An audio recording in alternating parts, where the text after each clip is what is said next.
By the year 2016, Apple had done two things. They released the iPhone 5C, which wasn't as great of an idea, nor was it a great success, and they also released the iPhone 6, which was the top-selling iPhone to date. So in 2016, they released something that they had in mind that would mostly fix the problem that the first budget iPhone 5C lacked, and that was the iPhone SE. Hey guys, I'm Ethan from Alumni Tech 47, and today we are going to be looking at the iPhone SE and seeing how it fixed Apple's new budget idea, as well as see how usable it has been in the last 4 years.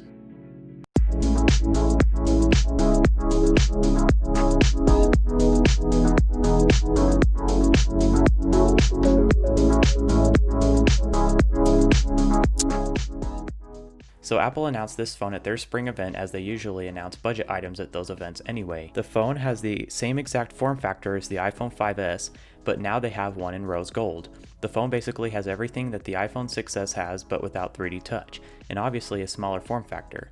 This basically fixed the iPhone 5C problem. The iPhone 5C was released with an older processor, which was the same as the iPhone 5, but the iPhone SE has the same A9 chip as the 6S. The build quality was also not as cheap, as that wasn't necessary for a budget phone.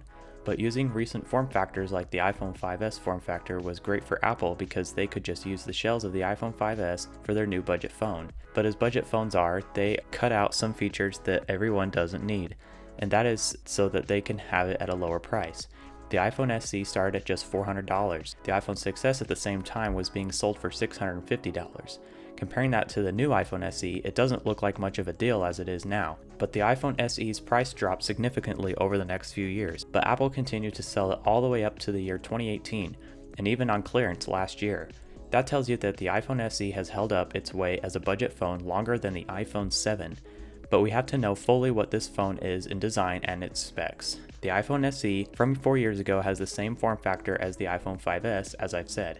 At the time, looking at this phone in public, it was hard to distinguish from the iPhone 5S, but if you had a rose gold iPhone SE, then you knew that it was an iPhone SE. Since it has a 5S form factor, it has the same screen. It is a 4-inch 720p screen with a 16:9 ratio. This screen is just as good as the iPhone 11, but you have to like a small screen, since this is the last iPhone to be made with a 4-inch screen. This phone has the same Touch ID home button as the previous iPhones and is a little slow by the time the iPhone 7s came out.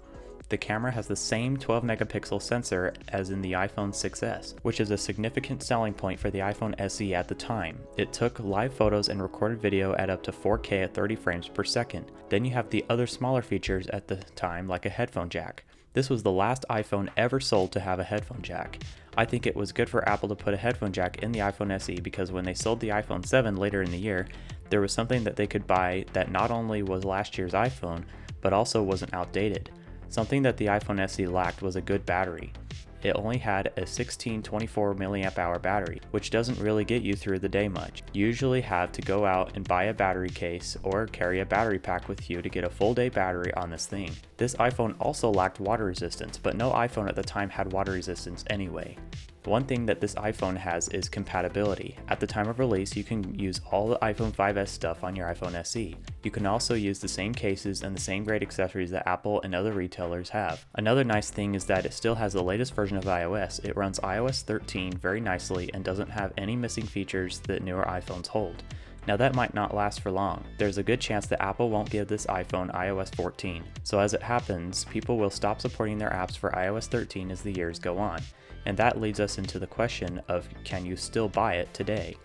You can definitely use this phone today, but if you're looking for a reasonable budget iPhone, don't buy the 2016 iPhone SE. If you can afford it, go for the new 2020 iPhone SE that Apple has been selling for a month now. And if you can't do that, get something like a used iPhone 10. But really, the 2020 iPhone SE is the best you can get for a budget phone. The 2016 iPhone SE has officially had its wrap, and it has had a great life. It did its job very well. Apple's continuing the budget phone legacy with their current iPhone SE for many customers to buy. That is it for this video. If you like what you saw, consider subscribing so you don't miss upcoming videos. And if you want to be notified with new videos, hit that bell icon. Also, leave a like and comment on what you think about the 2016 iPhone SE.